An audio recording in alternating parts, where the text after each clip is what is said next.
"Ya Rasulullah, mintalah permohonan kepada Allah." Apa jawaban Nabi? "Analaha, analaha, analaha." Aku yang dapat menolong kalian, aku yang akan memberikan syafaat kepada kalian, aku yang akan membebaskan kalian dari siksaan padang mahsyar di hari ini. Saat dia meminta, selesai padang mahsyar, masuk mereka semua ke mizan.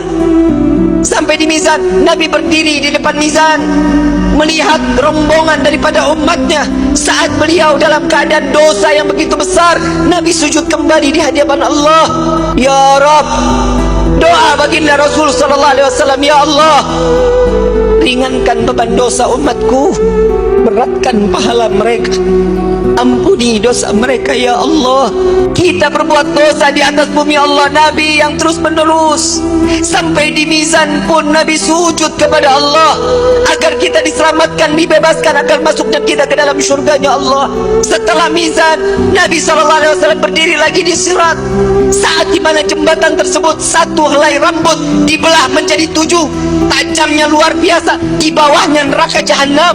Nabi menunggu sampai ada umat yang ingin tergelincir, dipegang oleh Nabi, dituntun sampai di ujung daripada jembatan tersebut. Nabi menjaga umat sampai saat di dalam surga kelak, Nabi berdiri di depan pintu surga, tidak masuk ke dalam pintu surga, menunggu satu persatu agar masuk, mereka dimasuk ke dalam surga. Sampai di dalam riwayat Siti Fatimah bertanya, "Ya Rasulullah, untuk apa kau berdiri di depan pintu surga?" "Aku menunggu umatku, jika satu yang tertinggal belum masuk ke dalam surga, maka aku tidak akan pernah masuk ke dalam surganya Allah." Dia adalah Sayyiduna Muhammad. Sampai di dalam satu riwayat lain, Rasulullah izin kepada Allah melihat daripada daftarnya, umat satunya belum masuk ke dalam surganya Allah. Nabi berbincang kepada Allah, "Ya Rabb, izinkan Muhammad untuk memeriksa neraka." Sampai beliau masuk ke dalam neraka mencari umatnya, lalu setelah itu diambil, lalu dibawa masuk ke dalam surganya Allah. Dia adalah Sayyiduna Muhammad, dia adalah pemimpin kalian, dia adalah Nabi kalian, dia adalah Rasul kalian. Tidakkah kalian malu tak kala kalian berbuat dosa di hadapan Allah?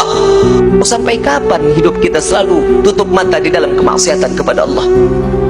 Hei para alim ulama, hei para kiai, hei para habaib, dosa apa yang kalian lakukan sampai terus menerus Indonesia diberikan daripada bala dan bencana? Wahai umat Nabi Muhammad, dosa yang mana yang kalian lakukan sehingga kalian enggan untuk bertaubat kepada Allah? Tubna ilallah, tubna ilallah. Taubatlah kepada Allah, mohon ampunlah kepada Allah. Jika para aulia, para orang-orang saleh, kakek nenek kita terdahulu, dengan bangga mereka saat kelak nanti masuk ke dalam surga dengan membawa pikulan amalan-amalan kebaikan di hadapan Allah, bagaimana nasib kita saat mereka diperiksa oleh Nabi SAW satu persatu? Dengan bangga Nabi mengatakan, dengan amalan mereka, zakat mereka, sedekah mereka, sholat malam mereka, Nabi mengatakan, "Dia adalah umatku ya Rabb." Bagaimana dengan kita yang membawa pikulan dosa di hadapan Allah? Tatkala kita membawa pikulan-pikulan dosa, dibuka, diperiksa oleh Nabi, Nabi tetap mengatakan, "Dia adalah umatku ya Allah," sambil meneteskan air matanya.